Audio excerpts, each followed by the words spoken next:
Well, good afternoon again, everyone. Our final session of the day, and in many ways, the very special one, because here's where we're going to lay out, not all, but a variety of our findings. And you're going to be introduced to our three team captains of our research team on the 18th and 19th and the 20th century, as well as Yale's University Archivist. To chair this panel, I'm going to introduce my colleague, Crystal Feimster, who's professor of African American Studies and American Studies. She's the author of Southern Horrors, Women and the Politics of Rape and Lynching. She also has won Yale's Distinguished Teaching Award in the Yale Graduate School. And she's been a very important participant in our Yale and Slavery Working Group. And she's also teaching, I should say, with Ed Rugemer, as you may have heard, a special course for undergraduates on Yale and slavery. So without further ado, I turn it over to you, Crystal. Thanks so much. Thank you, David, for that introduction and for making this all possible today. But David's right. This is exciting, a finale for today. I think, no offense to any other panelists and panels, but I think we saved the best for last in highlighting our graduate students and our archivists who have been doing the real kind of work here at Yale in the archives. And so, as you know, this panel is titled Finding Slavery in the Archives. I'm going to introduce our panelists in the order in which they will present. First, Michael Lotstein is the University Archivist with the Department of Manuscripts and Archives at Yale University Library. Mike holds a Bachelor of Science degree in History from Northern Arizona University and a Master's of Art in History with Arizona State University. Mike is a certified archivist and has been at Yale since 2011 and is an amazing resource. Came and talked to our students in the class on slavery, race, and Yale, and is an amazing resource and treasure. Next is Bennett Pardon, who is a PhD candidate in the history department. He works on the 19th century US and has written about the history of slavery, abolition, and the US Civil War. He's currently writing a brilliant dissertation that I've had the pleasure of reading some of the chapters, which are just fabulous, and an amazing writer. And the title of his dissertation is called Somewhere Towards Freedom, Sherman's March and the History of Emancipation. And then we have Tiana Reed, who is a joint PhD student in history and African American studies. Tiana is also the teaching fellow for the students in the class that Professor Rugemer and I are teaching together. And again, another amazing resource and treasure for our students. And even for me and Ed, we've learned a lot from her. So I'm excited to hear her presentation today as well. Her research interests and teaching expertise lie primarily in the 17th and 18th century Black history in the Americas. And Tiana's dissertation project explores the hidden economic activities of enslaved and free people of color in Barbados, Jamaica, and South Carolina from 1670 to 1770. Steve Rome, last but not least, is a graduate from Yale who graduated in 2020 as a double major in history and political science. And we're lucky that he stayed in New Haven and is here with us and still engaged with this project. His senior essay in history studied a populist maverick from South Carolina who ran for governor in the 1880s, trying to piece together a biracial coalition to defeat South Carolina's Redeemers. He's now a sixth grade teacher at the Cold Spring School in New Haven. And welcome to you all. And we'll get started with Michael Lowenstein. Thank you, Crystal. And good afternoon, everyone. As David said, you should all be commended for making it to the final panel today on a beautiful Friday afternoon. My name is Mike Lotstein, and I am the University Archivist with the Department of Manuscripts and Archives at Yale University Library. Oh, forgot to turn my camera on. Sorry about that. Here I am. My role with the Yale and Slavery Working Group consists primarily with providing support for the research assistants in their use of the Yale University archives. And I'm not, hang on.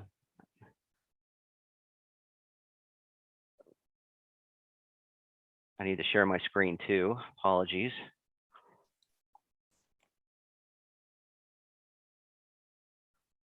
And there we go, sorry about that. So I helped guide the research assistants in the use of the university archives, working through some of the oldest collections in the archives, and I've done most of the scanning for the working group as well. The scanned documents we created, along with other identified source materials, became the basis of a subject guide I created on slavery at Yale, which will be ready for public use, hopefully, in December. My talk today is entitled Symbolic Annihilation, Issues in Modern Archival Cataloging.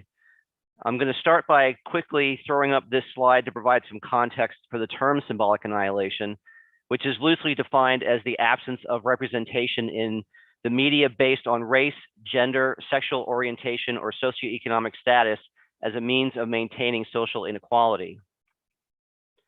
For me, I was drawn to the term symbolic annihilation primarily through its use by historians Jennifer Eichland and Stephen Small in their book, Representations of Slavery, Race and Ideology in Southern Plantation Museums. In the book, the authors identified 6 representational strategies in which symbolic annihilation functions within the historical narrative surrounding slavery. These include the exclusive focus on slave owners, the near total absence of the word slavery in historical representations of the period. When slavery is mentioned, it is brief and ineffectual. Use of euphemisms such as servant or servitude rather than slavery. Use of passive voice and neutral pronouns, and representing the white experience as universal. In their presentations today, my colleagues will present many examples of records we've uncovered in the Yale University archives that in many ways fit these criteria. In a 2014 article, let me go back real quick. In a 2014 article published in the journal The Public Historian, Professor Michelle Casswell adapts the term symbolic annihilation for archival studies to denote how members of marginalized communities are often absent or misrepresented in archival collection policies, as well as the tools used by archivists to describe people and collections. According to Casswell, the introduction of symbolic annihilation in archives became part of a long-standing discussion in archival studies over silences and absences in the historical record. My presentation will focus on how the special collections community at the Yale Library is seeking to remedy these absences and silences through modern cataloging practices. So what exactly are archival silences? The Dictionary of Archival Terminology defines them as the unintentional or purposeful absence or distortion of documentation of enduring value, resulting in gaps and inabilities to represent the past accurately. One particular archival collection used by the working group in which archival silences are prevalent are the records of the Office of the Treasurer. The Treasurer's records represent one of the largest continuous collections in the Yale University archives and document nearly every facet of Yale's financial history. While the collection is accurately described based on the functions of the records, there's a great deal of historical context omitted from the description. For example, we see the scope and content note for Series 6, construction records. The note contains a great deal of detail about the size and scope of the series and the functions of these records, but contains nothing about their overall historical context. We see here accurate description of the functions of these records. Files may include estimates of costs, contracts and other agreements, specifications, bids, receipts, vouchers, building committee minutes, and accounts of expenditures. And here, we see particular importance paid to the architectural firms who were employed to build many of Yale's buildings. All the while, this description sorely lacks any real historical detail. In particular, how Connecticut Hall, completed in 1752, was funded in part by the sale of a captured French privateer during King George's War, or how the builders, Francis Latour and Thomas Bills, counted among their labor force enslaved peoples.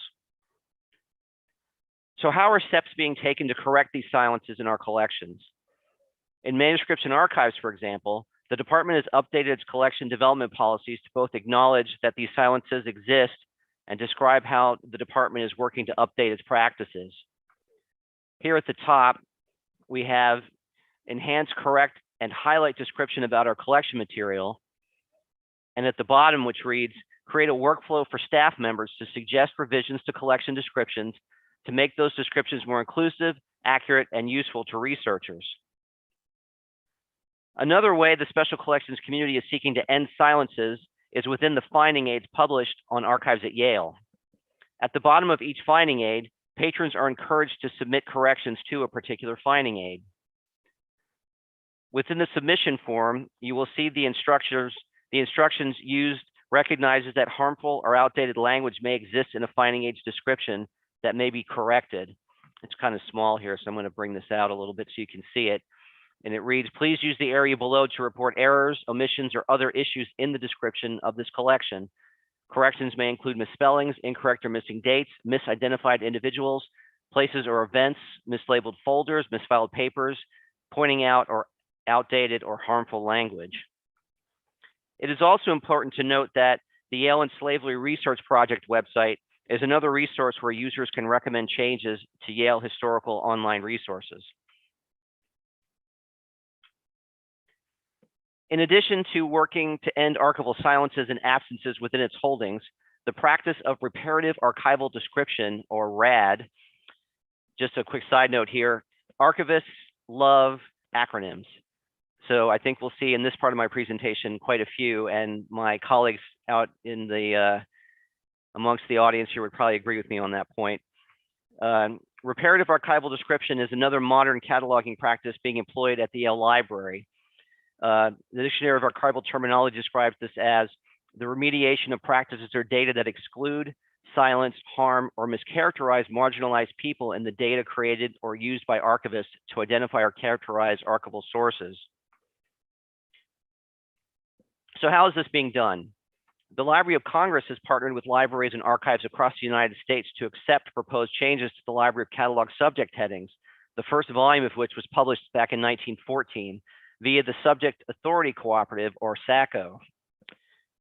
Here at the Yale Library, there's a committee called the Authorities and Identities Advisory Group, which coordinates the library's participation in the SACO program. A current project in development by the Authorities and Identities Advisory Group is preparing a proposal to the Library of Congress to update the term slave to enslaved persons. The term slave denies the humanity of the enslaved person, while enslaved persons recognizes that their enslaved state is imposed upon them and not inherent to their identity as a human being. This updated terminology makes clear the humanity of individuals who were victims of slavery by extracting the person from the term slave and making them clearly separate. The goal of this change is to use enslaved persons as a primary topical term in subject headings, which demonstrates its preferred usage, while slaves would remain as a secondary term, so collections will still appear in searches that use that term to ensure search engine optimization. While this proposal has been endorsed by the SACO African American Funnel Project, no definitive date of action or implementation for this change is yet to be determined. And finally, one of our most important components to reparative archival description is keeping users informed of our ongoing practices. This statement from the Using Special Collections at Yale subject guide succinctly summarizes all of our work to ensure that modern cataloging practices will continue to inform our work and update descriptive practices. Now the text is kind of small here again, so I'll pull out some examples. Yale University aims to create archival description, including finding aids, catalog records, and other metadata that is inclusive, respectful, and does not cause harm to those who interact with our collections. This includes those who create, use, and are represented in the collections we steward. We acknowledge that our existing description may contain language that is racist, sexist, colonialist, homophobic, or that uses other offensive terms that may cause harm. This language may result from archival description that has been created over the years by creators of collection material, previous stewards, or by Yale staff since acquisition.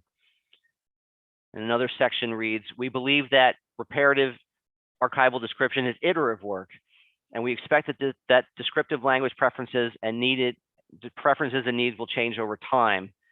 New and ongoing work in this area is indicated in our finding aids and catalog records through descriptive notes. And we welcome feedback from users regarding our archival description, and goes on to explain how users can do that. So thank you all for joining me today. I have some links here if you want to take a screenshot and revisit later. I have a link to the MSSA content on collection development, the Authorities and Identities Advisory Group's website, the Using It Special Collections at Yale Subject Guide, and the Yale and Slavery Project website. So that is it for me, and I'm going to turn things back over to Crystal. Thank you so much for that. It's really informative. And it makes sense now that when we go into these databases, that we all can be aware and know that we have a role to play in updating and making sure that it reflects our values, basically. I'm going to turn it over to our next presenter. Go ahead, Bennett.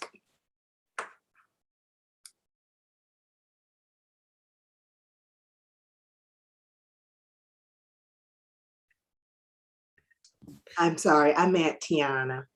Sorry, I got my order mixed up. Sorry about that. No worries, Crystal. So hi, everyone. My name is Tiana Reed, and I would like to begin my conference talk today by acknowledging the work and contributions of the entire 18th century team. And I hope you all are seeing my screen. So first, I will be focusing on the slave labor. This talk, I'll be focusing on the slave labor that went into the building of Connecticut Hall in the first half, into Yale College in the first half of the 18th century. I will be discussing the building of Connecticut Hall, but I will also be focusing in this talk on the building of the rector's house, which is the earlier part of the century. And so, here we go. There, no. Cooperate, thank you, PowerPoint. So this is the timeline I'm going to be going through and highlighting key moments in the overall building of Yale College. In my recent Mondays at Bicentennial talk, I discussed the importance of slavery in the building of Connecticut Hall, and I encourage everyone in attendance to check out that YouTube video. Ooh, 1 second. Share my screen again. Realize it's not showing. Present. Can you all see it now? Anna, I think you just need to hit share screen. Oh, okay. Sorry.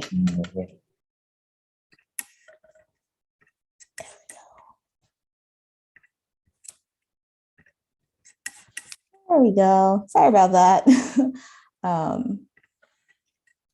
So yeah, this is the first slide, and this is the timeline that I'll be going through and highlighting the key moments in the overall building of Yale College. And in my recent Mondays at Bicentennial talk, I discussed the importance of slavery in the building of Connecticut Hall, and I encourage everyone in attendance to go check out that YouTube video, as well as Ben and Stephen's videos for more on the research and connections to slavery that we've discovered so far, as we will not be covering every single thing in this video, in today's conference talk. In today's presentation, I am focusing on the rector's house, and I will be discussing a more indirect connection between Yale and slavery, and particularly how Yale benefited from goods and profits connected to slavery. And this is slightly different from the construction of Connecticut Hall, where both money from slavery and actual enslaved people built that structure.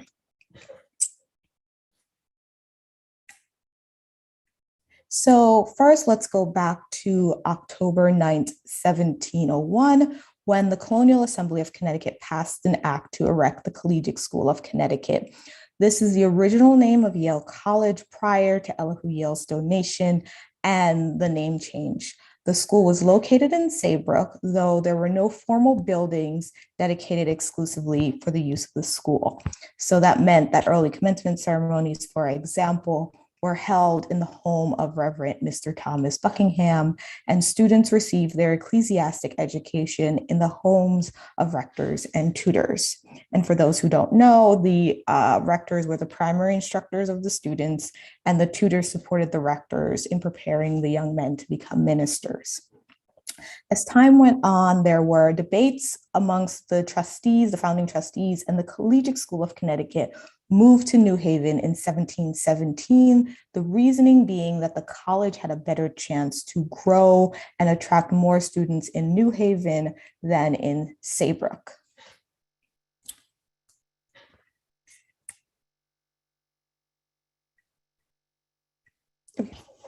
The next step after moving to New Haven was to actually start construction for two college buildings, a splendid collegiate house and a rector's house.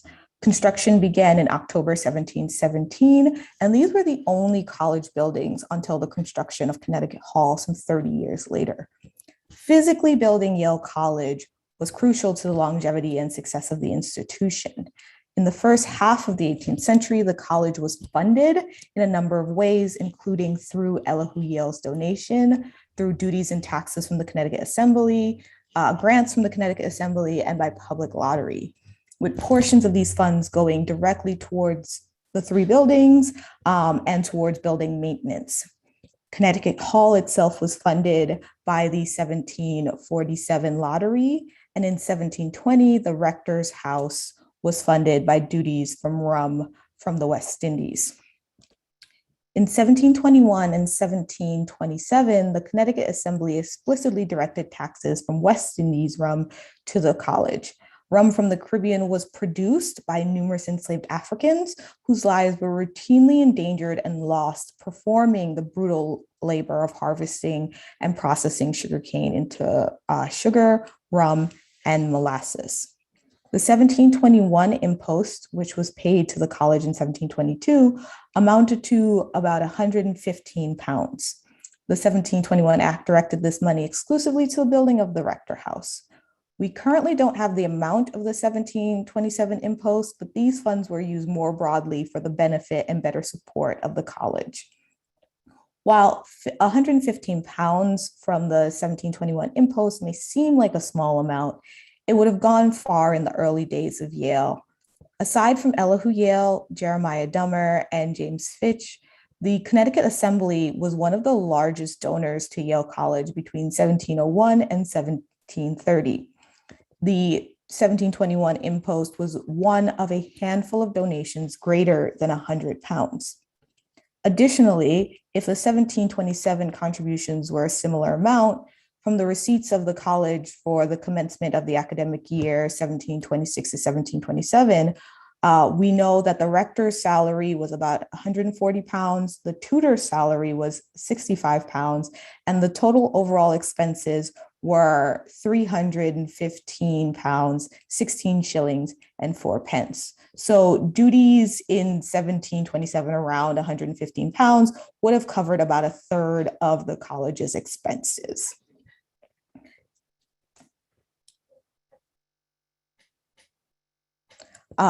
The use of taxes from rum to build the rector's house and sustain Yale in its earliest days is not a singular instance of the relationship between Yale and slavery. Students and staff at Yale would not have been conflicted about the use of money connected to slave labor or even the presence of enslaved people in Connecticut, especially as they contributed to the building of Connecticut Hall in the middle of the century. In the earliest days of Yale College, there were many slave owners connected to the school. While we are still looking into Elihu Yale's possible slave ownership, we do know of several other slave owners who donated to the college between 1700 and 1765. And as such, there are multiple occasions on where money connected to slavery came to Yale. Amongst these slave owners were Reverend Solomon Williams of Lebanon, James Ingersoll of New Haven, Reverend Samuel Byrd of New Haven, and Governor Gordon Saltonstall. Additionally, several students owned enslaved people, including Ichabod Camp, class of 1743, and Jonathan Edwards, class of 1770. We don't know the sort of relationship between whether or not students brought their enslaved people to campus. We're still looking for more information about campus life and life in New Haven and how that worked out. But we do know that these students owned enslaved people. And we also know that several Yale trustees, such as Joseph Noyes and Timothy Woodbridge, also owned enslaved people.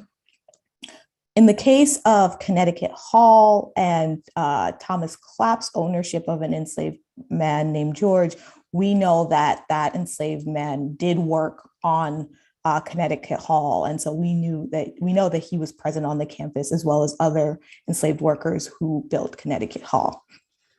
At this point, I do want to note that while much of the slave labor and slave ownership that I'm discussing represents the majority population was of African descent, there were some enslaved Native Americans who are also part of this story. And Timothy Woodbridge, for example, owned both Native American and African slaves.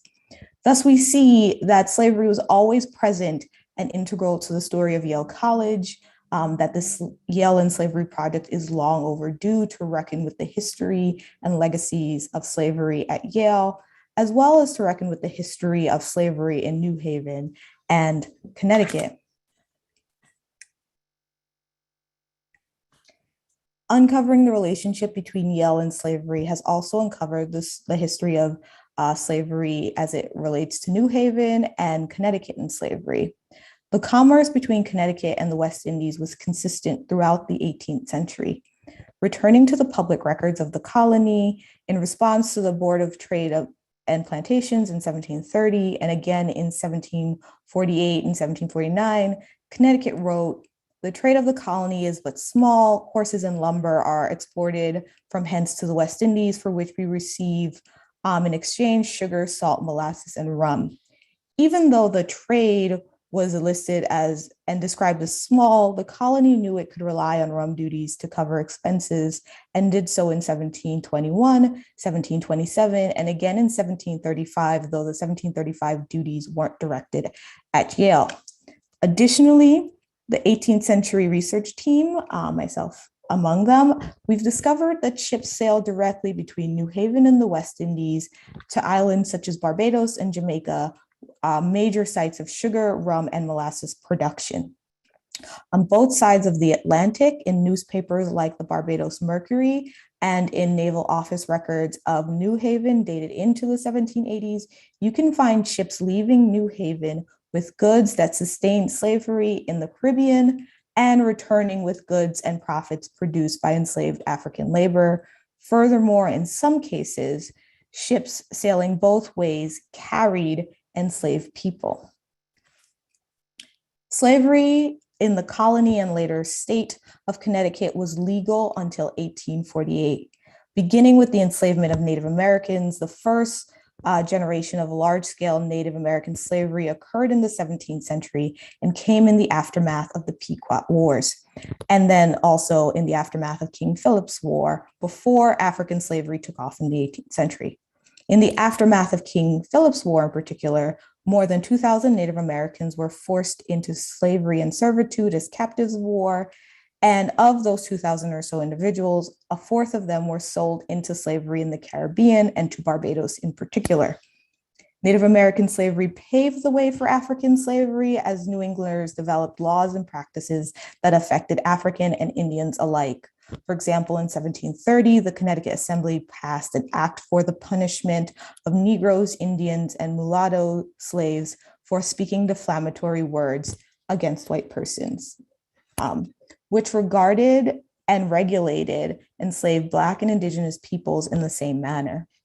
I also want to mention, for those who assume the word mulatto refers exclusively to people of Black and white parentage, that assumption is incorrect.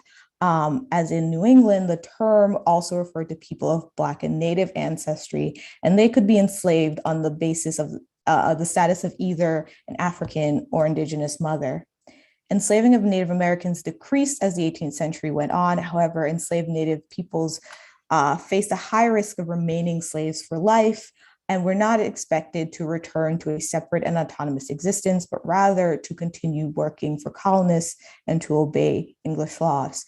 And for those who were born into servitude, their children inherited that status. And so you do have a population of a smaller population, but a population of enslaved natives into the 18th century as well. Throughout the majority of the 18th century, the largest population of slaves were African and people of African descent. In 1755, not long after the construction of Connecticut Hall, the enslaved population of Connecticut was about 4,000. And by 1774, on the eve of the American Revolution, the number was 6,562. Enslaved Africans were purchased both from the coast of Africa and from the West Indies, namely from British-controlled islands like Barbados, with whom New England and Connecticut merchants had extensive partnerships. Typically, slave owners in Connecticut and New England owned less than 5 slaves, often only 1 to 3, but as was the case with slavery everywhere in the British Atlantic world, slave owners had the power of life and death over their quote-unquote property. And Connecticut slave owners were no less hesitant to exercise their complete control over their slaves. There were several cases of Africans being callously beaten or murdered as punishment by their masters. The state of Connecticut attempted to phase out slavery with the passage of the 1784 Gradual Emancipation Law, and slowly the number of enslaved people declined from 6,562 people in 1774 to about 17 enslaved people by 1840.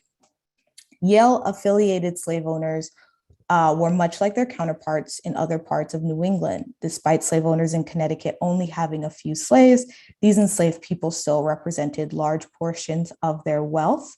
For example, this was the case with Samuel Mix, who graduated Yale class of 1720 and was a lottery manager during the building of Connecticut Hall. After land, his 3 enslaved people, York, Pressy, and Caesar, were the most valuable individual property that Mix owned. And there was no such thing as benign slavery. Even in the North, enslaved Africans sought to escape their forced servitude, as was the case with George, who was enslaved by Yale's first president, President Thomas Clapp. George ran away from Clapp in 1758. The history of slavery is absolutely crucial to the history of Yale College. And Yale history is New Haven history and Connecticut history. I now pass the virtual mic to Ben, who will discuss how the declining numbers of enslaved people did not translate to inclusion nor improved race relations in the 19th century. And later on, Stephen Rome will follow the story of Yale, slavery, race, Connecticut, and New Haven into the 20th century. Ben, over to you.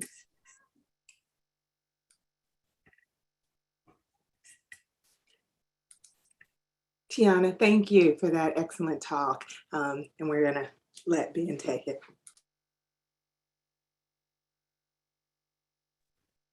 All right. Can you guys see the PowerPoint okay? I think that's a yes. Okay, great. So first of all, let me say a thank you to Professor Feimster for the introduction.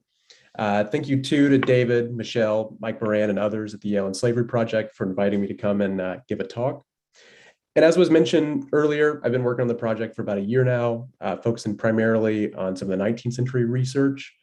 And what I want to do in the limited time I have is talk a bit about one of the stories we've managed to uncover, which is the proposed creation in 1831 of a quote unquote Negro college here in New Haven. But before saying a little bit about the archival process of putting this story together, I want to take a few minutes just to introduce the story. And to do that, we have to start in 1831. We have to start with William Lloyd Garrison and Simeon Jocelyn.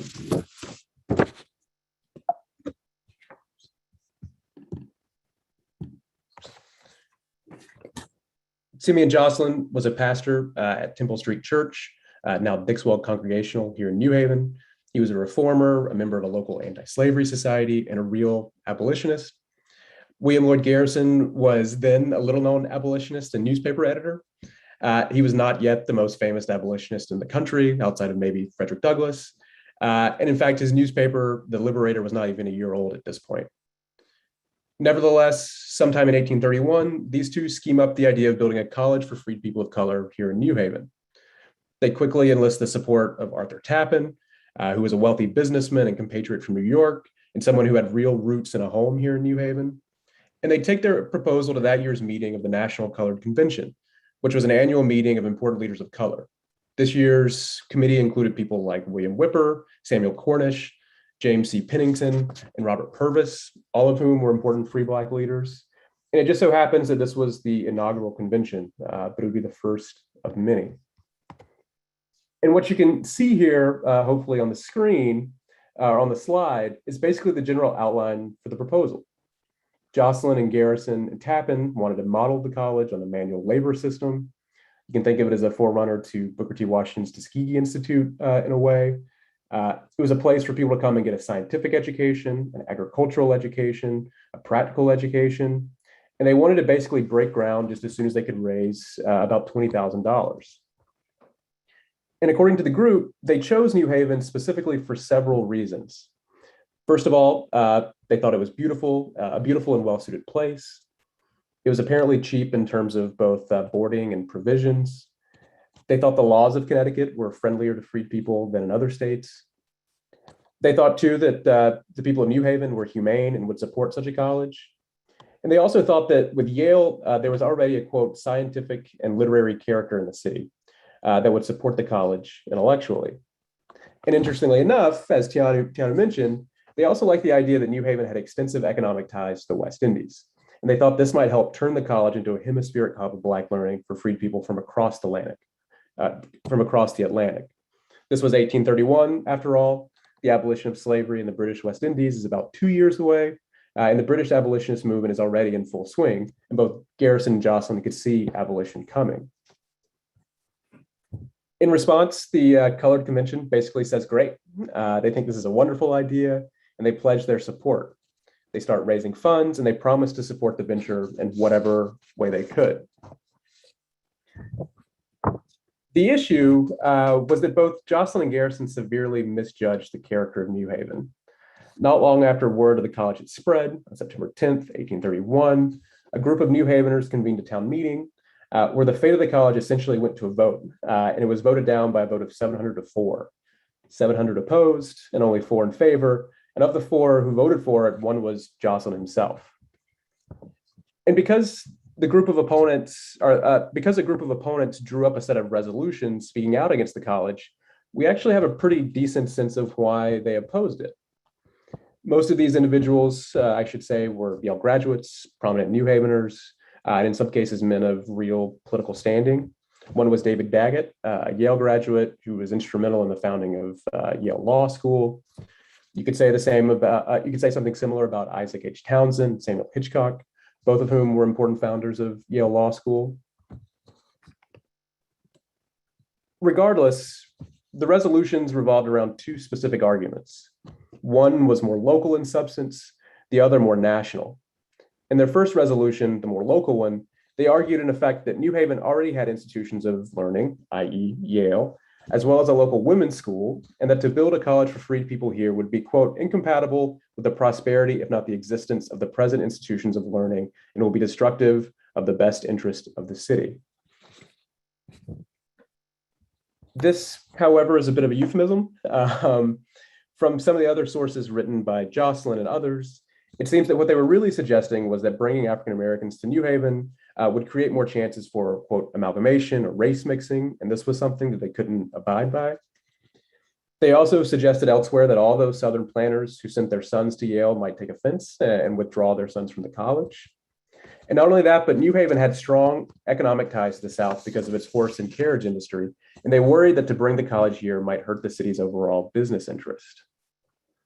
That was the first point, the one that was more local in substance. The second is more national, but just as spurious.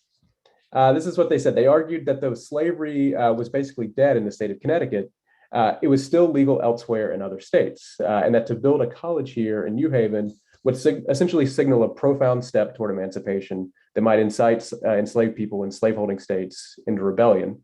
And this, they said, was completely irresponsible.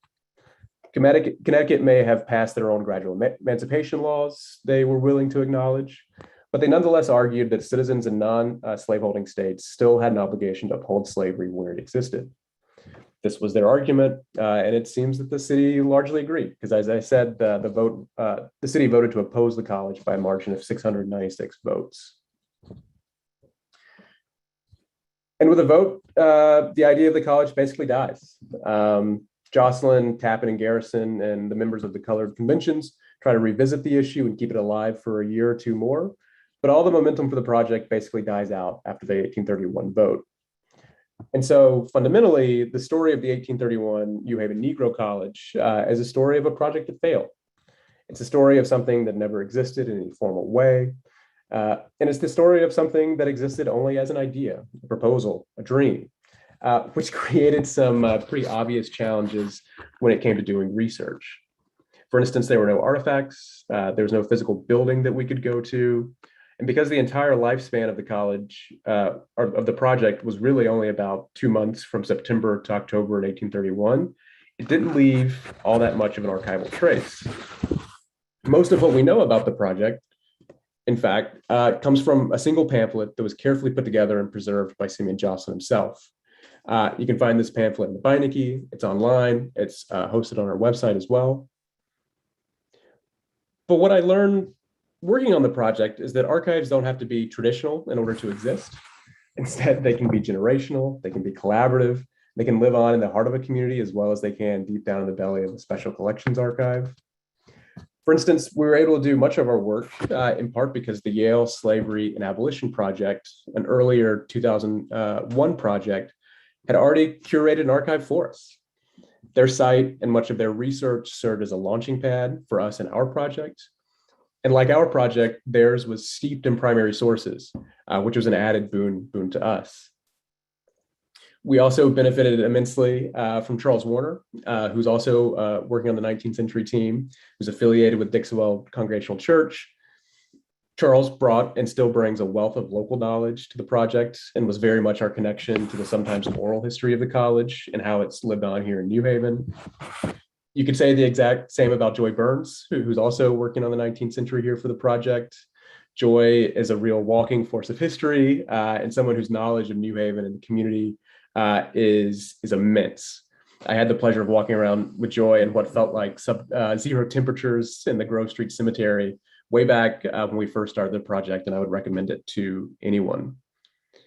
I would also be remiss if I didn't mention Mike Moran, who was instrumental in imagining an old New Haven and locating what we think might have been the original plot of land that the college was intended to be on. The same for Christy Charnell, who's a Yale Divinity student and another researcher on the project whose work has been incredibly valuable. I should say too that Mike Moran and the people over at Beinecke are in the process of putting together an online portal containing the various primary and secondary sources that speak to this topic. And so I want to encourage everyone to be on the lookout for that when it's finished. But as you can see, our process here was collaborative, generational, and was very much attuned to New Haven's own local history. It wasn't solitary, isolated, and it certainly didn't look like an individual person turning a page an archive somewhere, at least not explicitly and exclusively. And because of that, the process was that much more rewarding and I think that much more successful. But in closing, I want to end by saying that even if the college existed only as an idea and didn't necessarily have an archive in any traditional sense, that doesn't mean it wasn't important. On the contrary, we as a project are going to argue that it was extremely important and important for a number of reasons. On the one hand, the fact that they had a truly Atlantic-wide vision for the college should tell us just how big their plans were and how expansive their thinking was and how important the college was expected to be. On the other hand, the proposal for the college sparked what was a pretty active and otherwise violent anti-abolition element in the city. Arthur Tappan would have a mob descend on his home. Simeon Jocelyn would eventually be driven out of the city down to Brooklyn. And we've seen it referenced in other secondary sources that Yale students took part in these demonstrations. Moreover, one of the things that we've discovered is that the proposal for the college in 1831 prefigures much of what happens later in the decade, namely the Amistad story. Many of the same people who have cameos in the college story reappear in the story of the Amistad, including someone like Roger Sherman Baldwin, who was one of the 4 to vote yes for the college and who would later defend the Amistad captives in court. And so some of the fault lines in the Amistad story you can begin to trace back to the formation of the college. We can even begin to extend these lines to other stories as well. And lastly, but perhaps most important of all, the proposal for the college represented what I would describe as a landmark moment in the history of abolitionism because it forced people to make a choice. At the time, in the early 19th century, the white anti-slavery coalition in this country aligned mostly with the idea of colonization, with the idea of removing free people of color from the US, typically back to Africa, though not always. Colonization was a very popular idea in the 1810s, 20s, and 30s. It had the support of a number of Southern slaveholders, mostly from the Upper South. It was channeled through an organization known as the American Colonization Society, otherwise known as the ACS. And of course, it was decidedly racist and gradualist. It assumed Black inferiority and advocated not for an immediate end to slavery, but instead a gradual emancipation, but only if such an emancipation happened alongside the forced relocation of enslaved people from the US. The college, in its very essence, was a challenge to this idea. The proposal assumed none of these things and instead assumed the opposite, that African Americans would eventually be free and equal citizens in this country. And not only that, but they had a right to an education.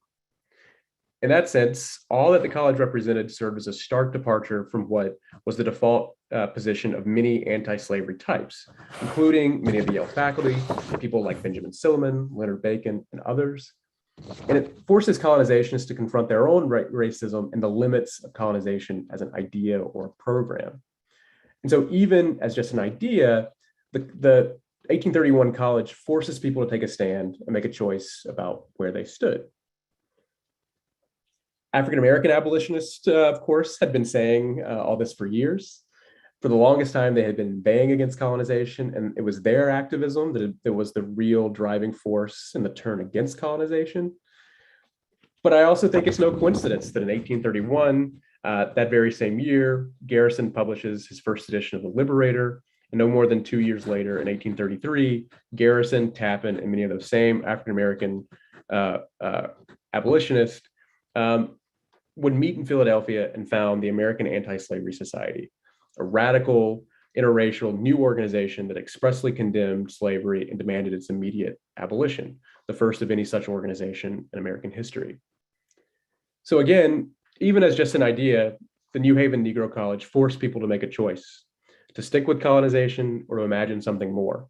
In the weeks and months and even years after our report is done and Yale has to make a choice, it's my hope that they keep the college in mind and remember the choices made more than a century ago. And with that, thank you. I'll pass it on to Steve Rowe. Thank you for that brilliant talk, Bennett, and particularly for putting it in the context of a larger history, reminding us that Yale and New Haven wasn't happening in a vacuum, right? That is part of this larger history of slavery and abolition and Black freedom and education. So thank you. Okay, Stephen, go ahead. Okay, let me see. Can everyone see my presentation?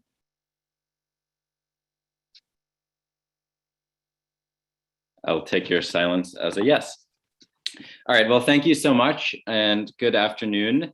In a lot of the panels thus far, we've heard this phrase, the afterlives of slavery, as a crucial part of the work many universities are doing on this topic. And this presentation, I think, is following that framework, looking at the afterlives of slavery well into the 20th century, and that come right up to our present day. So I hope to at least give a short overview of some of these afterlives we're seeing. But to start, I'd like to begin with a quick story of Yale's commencement ceremonies in 1896. And there was a tradition among Yale seniors that each year the graduating class would plant a commemorative ivy to honor its class. But in 1896, something different happened. Rather than planting one ivy on Yale's campus, they planted two. The first ivy came from the grave of Theodore Winthrop, who was the first Union officer killed in the Civil War. And he was a Yale graduate of 1848. And as Tiana pointed out, coincidentally, that's the year slavery was officially abolished in Connecticut. The other ivy came from the home of Robert E. Lee, the Confederate general who led the Confederacy in battle. And these two ivies planted on campus together in 1896. This was the suggestion of an alumni speaker. And the idea, and I'm quoting here, was that both might grow together and intertwine on the walls of Yale, which stood for one nation and for no single section of that nation. And I think this is a place I wanted to begin because it really embodies the way that we can find the legacy of slavery and references to slavery hidden in plain sight. In 1896, Yale was looking back and embracing this idea of reconciliation between the North and the South, Union and the Confederacy, and honoring Robert E. Lee perpetually to grow in an ivy on its campus. Yale here was looking to the past, looking to the Civil War and an earlier era of history and helping to tell a certain narrative about the past to talk about its future and set a course for its future, trying to portray an image of Yale as a national institution, one that was not bounded by section. And this is a framework that I think I've seen over and over again in the archives. This idea of Yale helping to tell its own story and using a certain version of its past and its history to tell its own and help to create its self-image with slavery here lurking in the shadows and at the margins and in plain sight, while at the same time using this self-created image and narrative to chart its vision for the future. And at the turn of the 20th century, which is where I'm focusing my talk today, is at a really crucial period for Yale. In the aftermath of the Civil War, Yale was actively trying to expand its reach to become that national university. And indeed, I think it's really the bridge. This era is the bridge between the Yale we heard about from Tiana and Ben to the Yale we know today. So in thinking about these ideas, Yale looking to its past and to its future and the way the history of slavery factored into all of it, I picked three quick moments that I hope help to tell part of this story. And they are 1901, 1915, and 1950. Okay, so in 1901, 1901 was the first time Memorial Day was celebrated as a university holiday. And there we go, sorry. In 1901, so this is the first year students had off for Memorial Day, and they put together an organization of students for those whose fathers and grandfathers had fought in the Civil War to have festivities for the day. And in 1901, a core part of their goal in celebrating Memorial Day was to include those whose fathers and grandfathers had fought for the Confederacy in the Civil War. So following that 1896 Ivy, here's another instance of Yale embracing the South, embracing the Confederacy, at the same time, of course, neglecting and ignoring the cause for which the Confederacy fought. So the Yale Daily News editorial board said a prime object of the movement was to have this inclusive narrative, including the Confederates in view.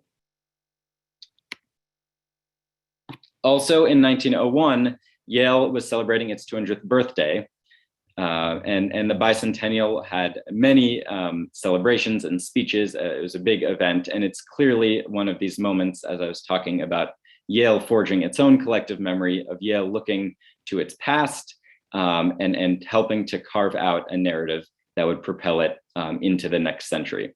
One of the many speeches given at Yale's bicentennial celebrations was about the many contributions of Yale alumni to the field of law and to politics, and held up as one great example of a Yale alumnus who had been so active in politics was John C. Calhoun.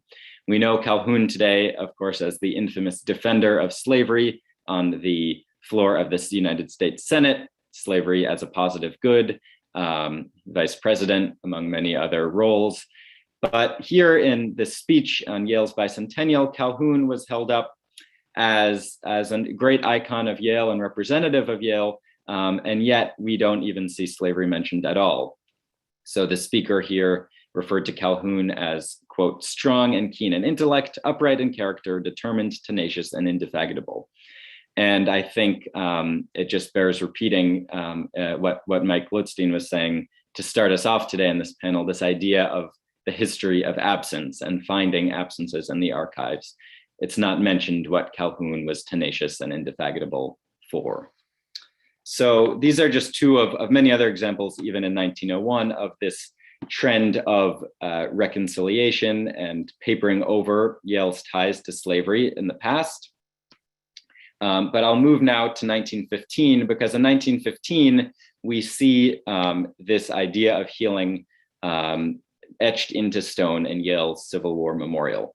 So 1915 marked the dedication of Yale Civil War Memorial. It was begun in 1909 with a call among Yale alumni at the commencement ceremonies that year, which were actually chaired by William Howard Taft, just inaugurated President of the United States, to create a memorial specifically to honor those who had fought and died in the Civil War, who had gone to Yale, not just from the Union, but from the Confederacy too.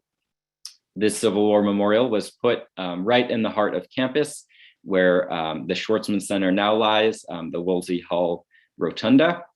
And the names on the panels were not only, as I said, from those who had fought and died in the Union, but also the Confederacy. And this marked the first time a Northern institution had done this. Harvard, for instance, had created a memorial solely for Union soldiers. And from the start, Yale's memorial was really explicit about what it was trying to accomplish with this task. William Washington Gordon was a Yale graduate of the class of 1854. He was on the committee designing the memorial. He was a Confederate general, and he, I think, really articulated what this memorial was all about. So I'll quote him in full here. My understanding of the proposal to erect a memorial at Yale to the Yale men of both armies was that it was to embody and recognize the fact that each was true to his principles and each deserved equal tribute of praise, and that Yale University wished to proclaim this fact to the world, that the mingled dust of both armies created a solid foundation for the future of the nation. And I think Gordon here is encapsulating this idea of the way this institution, as many institutions were doing at the time, was using the past and telling a particular narrative about the Civil War to set the foundation for a future, a more unified country in some ways. At the same time, at the very moment when Yale was celebrating its ties to the white South and honoring the lost cause tradition, it was also the era of lynching, Jim Crow segregation, and the entrenchment of white supremacy, overturning the radical gains of Reconstruction. So those things, of course, are very much related. So as Yale was building its Civil War Memorial, it was also going on the road trying to recruit more students from the South to come to Yale. And as I've been talking about Yale's goals of expanding and becoming a more national institution, we see that quite explicitly with the formation of new alumni groups formed in the South, trips of Yale professors and representatives and employees going down to the South, trying to set up organizations to bring more white Southern students to Yale. And in fact, William Washington Gordon's son of the same name was the president of the Yale Alumni Club of the South. So there's a quite explicit tie here. Another explicit tie of the way these histories are related is a trip a group of Yale alumni took. It was their reunion, and they went to South Carolina, the class of 1885, and they went there in 1913. Among the Yale alumni on this trip to South Carolina was Professor Wilbur Cross of Yale, and later Connecticut's governor. And Cross gave an address to the University of South Carolina talking about Yale and its history, and holding up once again Calhoun as the greatest of Yale's sons. And of course, the greatest of sons of Carolina, as he said too. So trying to forge this tie with the South using the name and legacy of Calhoun, again, without any mention of his ties to slavery. And what Cross also did was he referred to Yale's Civil War Memorial that was currently being designed and built. And as another point of proof to say, that Yale has moved on from the past, it holds no grudge against the white South. And a local newspaper in South Carolina was convinced of this saying that, quote, it had proved the exact justice of the Yale disposition toward the people of this section of the United States. So as Yale went on the road trying to expand to the South, it was using this distorted history of its past. And at the same time in 1915, just to briefly say, there was a new scholarship established in Calhoun's honor, and it was explicitly the goal of the scholarship to recruit more Southern students to Yale. So again, we see the way the past is entangled with the present, just as we saw that in that 1896 ivy planting. But now I will move ahead across many years to 1950. And of course, much happened in the span of this era, not least of which is the naming, the establishment of Calhoun College in 1933, which was renamed in 2017, I believe. But in 1950, I chose this year. It's another time when Yale was really starting to look to its past and honoring its 250th birthday, which would happen in 1951. Another time Yale was looking to its past, forging its narrative. There were new histories of Yale being written at this time. And in 1950, much had started to change. After World War II, there was a marked difference in the general culture on campus. I spent much of my time doing research in Yale's the digital archives of the Yale Daily News, the student newspaper, and in tracking search terms across 80 plus years of Yale Daily News archives, you can see the general vibe and culture on campus as it related to slavery and race and white supremacy. And by 1950, many more students were involved in civil rights movements and protests. They were organizing on campus and in the New Haven community, and things had started to change in some ways. Yale established right around the 40s and 50s an annual weekend with Howard University students where they would come to campus, and there was an exchange program, and then Yale students a different weekend would go to Howard University. I think there's a very interesting parallel and connection to what Ben was talking about in 1831, thinking about what could have been the first historically Black college or university in New Haven. By 1950, Yale was starting to have partnerships with HBCUs such as Howard. And in 1949, the first Black captain of the football team was selected, Levi Jackson. He was also sort of a local hero and active in the civil rights movement. And just to say to the fact that there were even Black people on the front of the Yale Daily News or pictured at all was quite notable and rare even as late as 1950. But at the same time this was happening, the past histories, the embrace of white supremacy in different forms and historical absences and obfuscations, they all continue to remain too. For instance, in 1949, some students put together the Rebel Dance, holding up Confederate flags and in general celebrating Confederate history. There were a number of student organizations that embraced some type of nostalgia, romanticism for the Confederacy. With the student said, quote, "We showed them we could fight at Manassas and we'll show them we can party at Yale." And this was just one of many examples. But another case of this ongoing, lingering ties and afterlives of slavery is this example. Pearson College was another residential college at Yale, and it had adopted the nickname, the Slaves. So Pearson students were referred to often as slaves, and a building, part of the Pearson College courtyard, what's now called the lower court, was referred to as the slave quarters. And this was universal in the newspaper and on campus, certainly in the 30s and 40s and the 50s, and I think well into the 70s and 80s. So Pearson, and we don't know, I think, precisely the origins of this term. It may have been the look of this particular part of Pearson College was somehow seen as looking like a slave quarters. But for whatever reason, this language was deeply ingrained in the Yale community. Intramural reports, if one college was playing another, Pearson was referred to as the Slaves. In 1950, there was an example in the newspaper of Pearson students quite proudly pointing to their slave quarters as something that set them apart among other colleges, why their college was the best.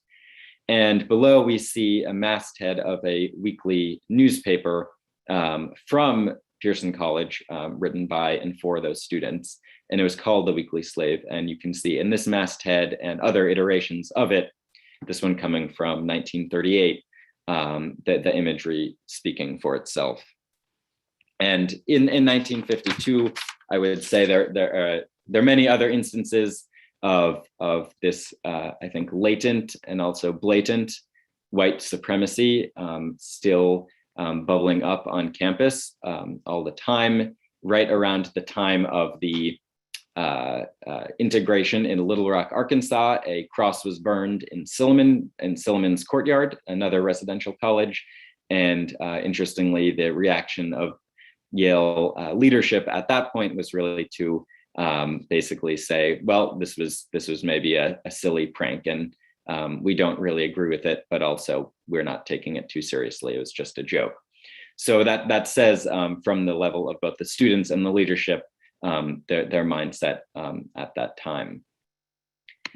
To close, I want to return briefly to that 1896 planting of ivies that were tangling together and bringing together these strands of slavery in memory on Yale's campus, to point out that this was not universal or guaranteed that this was the direction history would take. So on the same day that Yale was honoring Robert E. Lee with this planting of an ivy, they were also dedicating a statue to Theodore Woolsey, who was a president of Yale for many years and a noted anti-slavery proponent. He was an opponent of slavery. And one speaker who was outraged at the honoring of Robert E. Lee pointed to Woolsey and his reputation and was saying that Woolsey was heart and soul a Union man. I'm quoting here. "It would almost make this bronze statue turn its head if it knew that this afternoon the Yale graduates were to perpetuate the memory of General Robert E. Lee by planting a class ivy from his grave. General Lee was a good man, but he was loyal to an infamous cause."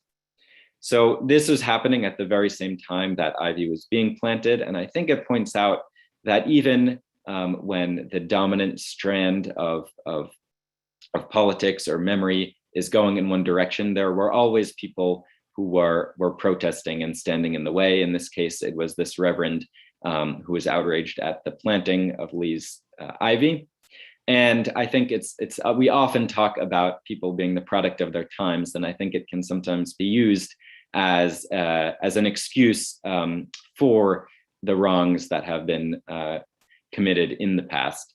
And I think I want to use this example to end, just to say that we are not just a product of our times, but we can help to shape them. We can stand in the way when we see things we think are not right. And so I will leave us there, and I look forward to the question and answer. Thank you, Stephen.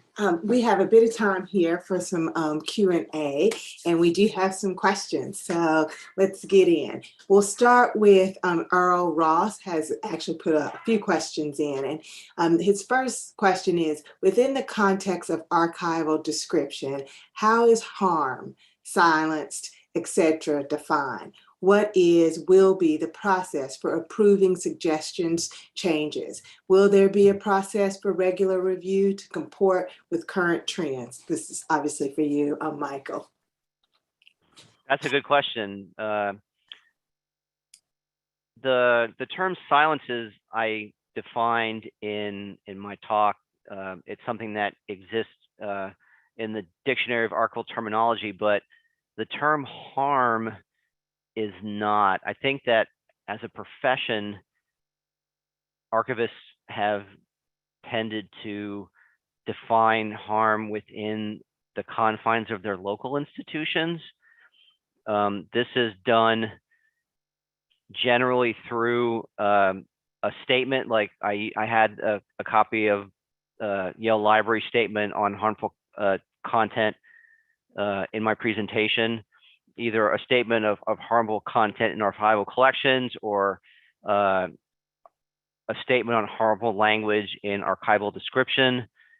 But I think as far as the metrics that are being used generally, I think it really largely is being done around the balance between the preservation of the historical record with the sensitivity to how materials are presented to and perceived by our constituents, by our users.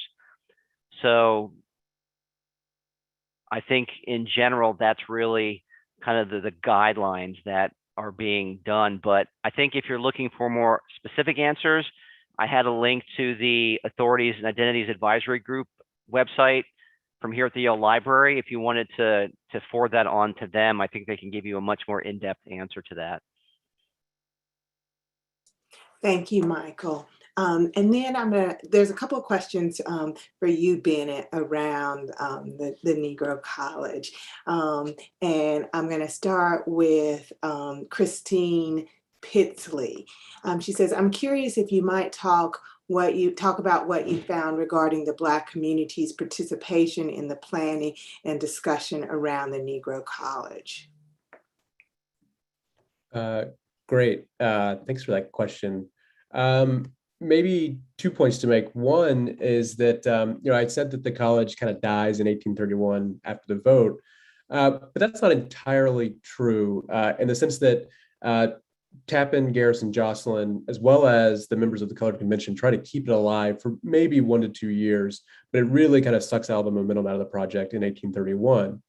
But in those 2 years, the various members of the sort of Colored Convention movements, these free Black leaders from across the country, were very active in fundraising, in trying to generate supplies for the college, and are actively ongoingly sort of supporting the college. And so they are intimately involved in what's happening. Another point to maybe make is that Simeon Jocelyn was the pastor at Temple Street Baptist Church, which was an African-American congregation. And Jocelyn himself was someone who was deeply enmeshed in the community here in New Haven. And he would even sponsor James C. Pennington, who was an important African-American abolitionist, to come and have a stint at the Yale Divinity School, and even let Pennington stay in his house. And so Jocelyn is someone who's a part of these conversations. I think the line between perhaps maybe sort of Jocelyn and the free community here in New Haven was often very blurred. You could imagine they were intimately involved in conversations with him about what this might look like. But I think like finding what those conversations are is sort of a next step for us, and something that we're still actively looking for, and will hopefully be part of the next sort of phase of this the project. And one other quick question on the new college I want to get in from David Nathans. He wanted to know if if people connected to Yale or the Yale leadership was involved in a vote to kill the Negro College. Yeah, another good question. I mean, to my knowledge, no one involved in the administration, right? The president's office and that sort of thing. But again, David Daggett, Samuel Hitchcock, and some of these people were instrumental founders in Yale Law School. Some of the people on that would have been voting and that were part of the committee to draw up the resolutions were themselves sons of prominent Yale graduates, themselves Yale graduates, local judges. And so I think it's, maybe they weren't a part of the administration, but I think it's a question of, influence, right? I mean, they still have incredible influence despite maybe not being official members of the administration. Thank you. I have another question from Earl Ross that I think maybe Tiana, you might want to take up. So it's long, but it says Yale's history is only part of a continuum of university histories that connections to slavery. It strikes me that there have been many references to students, the families, and alumni with the relationship to slavery, but no mention of the feeder schools, prep schools, and perhaps these implicated institutions. Going through the archive, how often did you find connections to such schools as Andover, etc.? In what ways do you interrogate the structural aspects of this issue where feeder institutions prepared, supported, and fostered the students and professors who should go to Yale and shape in this history? And I know you can speak to this, so. Yeah, thank you for the question, Earl, and thank you, Crystal. So I can't speak to the Andover School specifically, but I can speak to the Hopkins Grammar School. And so in the 18th century, the Hopkins Grammar School is one of the big feeder schools for Yale. And even the structure of admissions is very different in the 18th century. It's very much sort of like the young men would talk to someone who worked here, maybe a president or a tutor, and then that's how it was a one-on-one sort of admissions process, as opposed to like now you have the SAT and there's an essay and there's all this like robust system of application. Things were much more intimate in the 18th century. And so the Hopkins Grammar School, there is a sort of feeding, there are multiple Yalees from that institution. And I didn't mention Samuel Mix's connection to the Hopkins Grammar School, but he is very much connected to it. He was one of the schoolmasters. And he was also one of the slave owners that we've been able to identify. So the first sort of part of the project that we've been doing was to figure out who were the slave owners connected to Yale. As we've talked about the silences in the archives, many of these sources weren't preoccupied with whether or not these men were slave owners. And so you will find many descriptions of them, but not necessarily a conversation around slavery. And so we had to first do a cross check between Yale people and then different lists of slave owners, runaway ads, et cetera, to do that connection. And then from there, dig in to find the names of the enslaved people. And then now, particularly in the case of Samuel Mix, trying to flesh out what his relationship was as a schoolmaster, as an innkeeper. The other thing with Connecticut Hall, as it was being built, some Yale students weren't living on campus at that point in time. So we're trying to figure out, did Yale students maybe stay at his inn? What was the relationship between him and Thomas Clapp? So there's a lot going on. We're trying to drill down more into the people now that we have these names, and then even thinking about intermarriage between generations of Yaleys, if there's a extended connection of certain enslaved people to Yale, to the institution. And so both of Mix's daughters marry other Yale people. So there's a potentially large story around him in particular, but the Hopkins Grammar School we have identified as a feeder institution. So trying to piece together and flesh out what colonial New England looked like and how all of these pieces fit together. That is ongoing. And so join us for another conference meeting and we'll hopefully have more details about how that worked out. But yes, that is absolutely a part of the conversation. Thank you. And thank you, Tiana, for also pulling back the curtain a bit about how you guys are doing your research and where you can drill down and where there's nowhere to drill. But it's really nice to kind of see you pull that curtain back. Now, Stephen, I have a question that has come up by Kahari Johnson. And the question is, do the entangled ivies at Yale also relate to the class of 1859 prize at Princeton to celebrate the friendship between Southern and Northern students that fought in the Civil War as a correlating effort to unify the South and North in white brotherhood of reconciliation and thereby quietly upholding white supremacy? And maybe you might not know about the Princeton, but I figure maybe you could talk a little bit more about what the point she's making, because I think that is central to what you're trying to say. Absolutely. Thanks so much for the question. And I think absolutely, I can't say I'm familiar with that case at Princeton, but it completely sounds like the same type of thing we were seeing at Yale, and this idea of creating partnerships and celebrating ties between the white North and the white South at the very same time that they were also distancing themselves from the causes and the consequences of the Civil War. And so, of course, Yale wasn't unique in that respect. The Civil War Memorial happening later on was maybe the physical embodiment of it.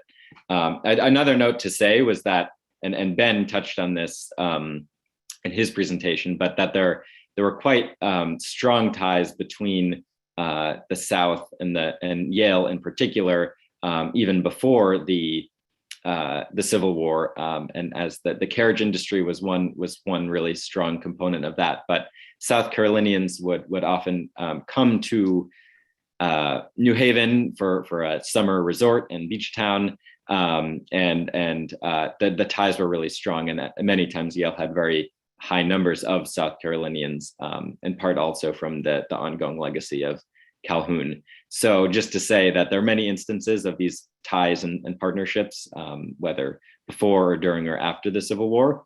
And I appreciate the question and an opportunity to elaborate there. And then my colleague David Blight's got a question actually for all of you. So I'm going to ask him to turn his camera on and ask. Thanks, Crystal.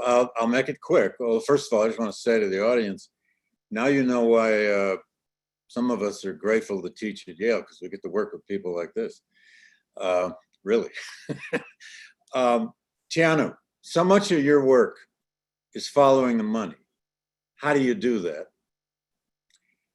Ben, could you say a word about the 1850s? I mean, I know that's hard to capture, but what happened here in the 1850s, in that decade leading down to the war? And Stephen, you've studied now more closely that war memorial than maybe anyone alive. Have you had any thoughts about what might be placed there, done there, said there, now that it's part of this, wholly new open Schwarzman Center, to interpret it? So that's one for all three of you. And I think we have a little time here at the end. Thanks.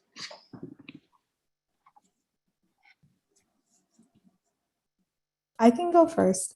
So that is one of the big things that I am doing in my dissertation as well, following the money. So as far as one of the things that it took us a while to do on the 18th century team, and thank you to Harold Rose for all of the work he did going into the archives during COVID.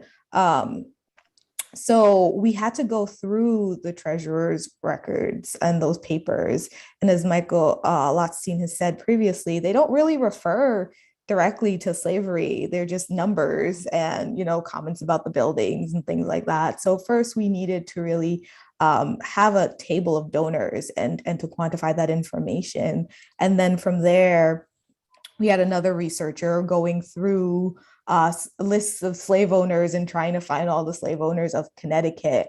And one of the things that we are, in the process of doing or have been able to do since we have data on both sides, is we can say, okay, this person gave 50 pounds and this person was also a slave owner.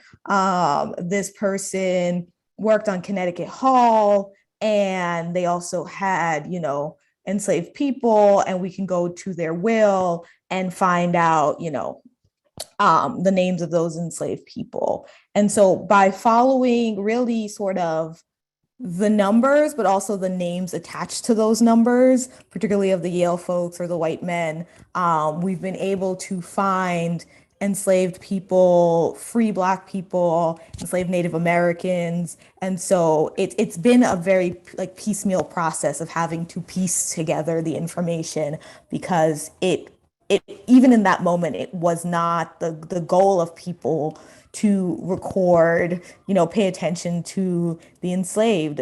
And part of the problem is that slavery was not seen as evil or a problem in the 18th century. Like, that debate's not really happening in the earliest years. As certain people graduate, like a Jonathan Edwards, more towards the 1740s and 50s, you're going to see this conversation about the slave trade and the evils of the slave trade.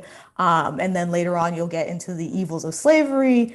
But at least in the I want to say maybe the first 40 to 50 years, no one's thinking about slavery in that way. So we piece together the names and then also piece together where money's coming from that we know is connected to slavery. So in the case with the rum, and then going after ship records and things like that. So a very piecemeal process to piece things historically back together. That's great. It's hard. Bennett and Steve, we've got a few more minutes here at the end. We're going to run over a little bit, but I want to give you guys a chance to answer David's question. Sure. I can jump in and answer. So the 1850s is a pretty raucous time on campus. It becomes basically a battleground for the same issues that are driving the country apart. For example, there are a number of controversies over who gets to come and be commencement speakers. There are a couple of anti-slavery abolitionists who were invited, which elicits a real reaction from Southern students. Southern students are demanding that the university remain neutral or national in their sort of teaching, which is, in their terms, not anti-slavery, right? Which only sort of cleaves the university further apart.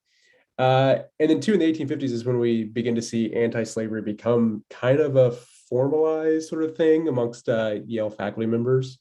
This is a real turning point for people like Theodore Dwight Woolsey, Leonard Bacon, and others.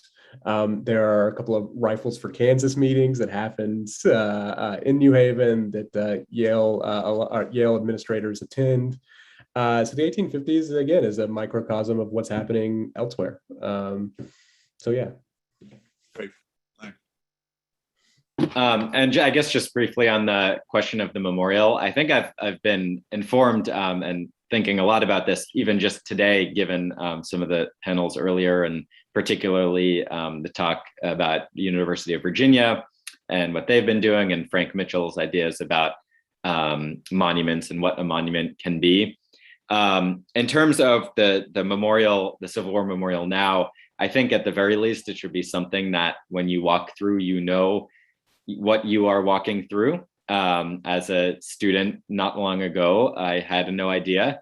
I'm somewhat ashamed to say, what this history was that I passed through just about every day. And I know almost all of my classmates felt the same way. So, and in the new renovations for the Schwartzman Center, I think there is a real opportunity to look at this with new eyes.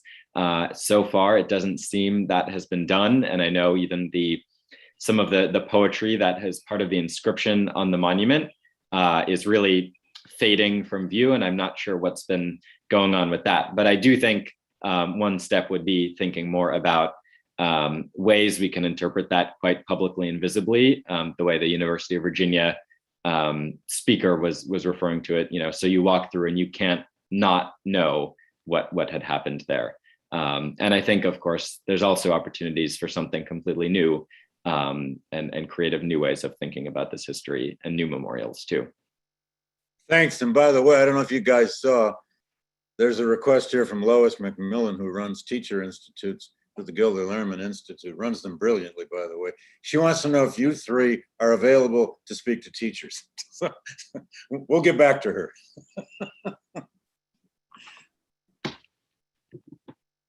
Thanks. Do we have time for more questions, or we're at the 4:48? Go ahead and do one more. Why not? Okay. One more for the team. Okay, there are a lot here. So let's go with, somebody, speaking of teaching, because it came up, someone asked Rome particularly about if you were teaching any of this and how you were teaching at Cold Springs. I don't know if you saw that question but I think it's an important question in terms of thinking about, in many ways, we're all scholars and we're used to talking to academic audiences. But today we're talking to a general audience. There are maybe some high school kids on here listening, but I'm wondering, how do we think about this project reaching a broader community? High school kids, middle school kids. And do you see this project having legs like that, or the work you're doing? Yeah, I really appreciated that question. And so thanks for the opportunity. I think, as a current teacher, I have been able to incorporate a little bit, certainly, of the philosophy, I think, underpinning our work. Our school is right across the street from a public park where there's the monument to the 29th CV Regiment, which is the first Black regiment in Connecticut in the Civil War. And we refer to it at the school as the monument. We read outside there. We sometimes have lunch there. And I didn't know much about it going in, and I don't think the students did either. And we spent a couple days reading articles about the monument and thinking about its connection to their experience, and also just pointing out, I think, one of the common themes at this conference too, which is that the history of slavery and of discrimination is not just a Southern story. And there's a reason that a Black regiment was not formed in Connecticut right away, and it was one of the later states in the North to happen. So that's not directly Yale and slavery work, but it's something I'm certainly thinking about in my classroom. And I think it's essential that we take our work out to schools and try to help spread what we're doing and thinking about history critically, because it is all around us. And in the case of the monument, right outside the window. So I want to raise a final question for all of you to kind of think about, and it comes from, and this is maybe even just thinking about the archives and what we do, right? And thinking about what's outside the archives in terms of monuments. But that part of our job is to interpret, right, these documents, and that they aren't just static objects, right? So one of the questions or comments, I should say, in the chat from, I think it's C. Michael Harrington, he says, the Civil War Memorial interprets itself. Yale men fought and died on both sides, right? One could say, oh, the vote for the Black College interprets itself. 700 people voted against it and 4 people voted against it. It died. And that could be the end of that. In that way, we could say, oh, that's the end of the story. We have the archive, we have the monument. But I'm wondering if you could speak to the meaning of this work and the interpretation that you guys do as historians, and why it's important to analyze the documents, to read the documents, because it's not just about tracking the money, right? And so I know that all of you in some ways are invested in narrative history. And so I'm wondering if you could talk a little bit about the power of interpretation and its connections to the archive and public spaces and monuments, right?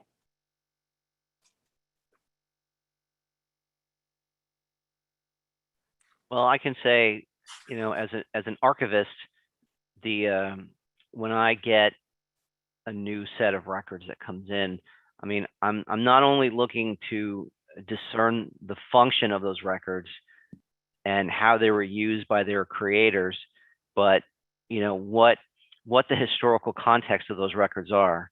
Whether it's telling the story of a larger narrative of people or an organization, and the history of that organization, and how these records might have either been used for or how they changed over time in such a way that helps define the evolution, the history of this group or these people or this person over their lifetime, over just the dates of its existence, and looking for ways that we can tease out good subject headings for quality searches that will allow them to not only be good sources of archival material, but useful to students and to a much broader constituency. I think one of the misconceptions about the Yale University Archives is that they're just for their service is just for the Yale community, and that's not entirely true. We're very lucky, very fortunate that the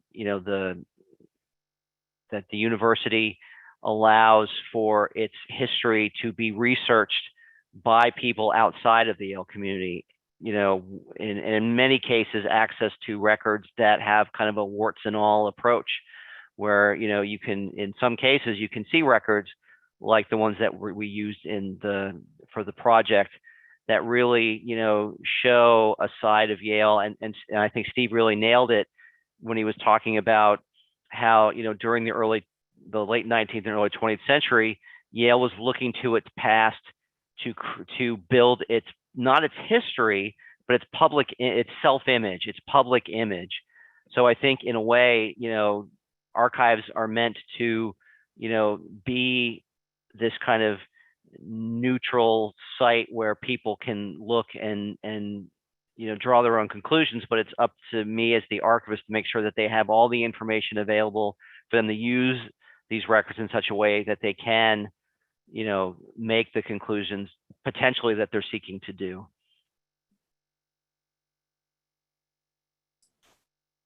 And go ahead, Tiana, and then I'll let David close us out here. Yeah, I just wanted to say, yes, it's not just about the money. The money is one of the ways that you can find enslaved people, enslaved laborers, in a time when white authors weren't interested in putting them in historical narratives. So, no one wanted to say that free Black men, a father and son pair, Jethro and Gad Luke, are essentially the people who built Connecticut Hall. They did the bulk of the labor, and no one wants to give them that place in history, but you can still find them in the account books of President Clapp. And so using this money as a way to then find and recover the names, and to be able to say that Black folks, Native folks were present in the entire history of New Haven, the entire history of Yale College, that it was there were deliberate decisions to not include us in these histories, and to sort of like write us out of the narratives, but we were very much there and present. And so it's important to the history of the school, the state, the city, the country, to say accurately who was there, who was doing what.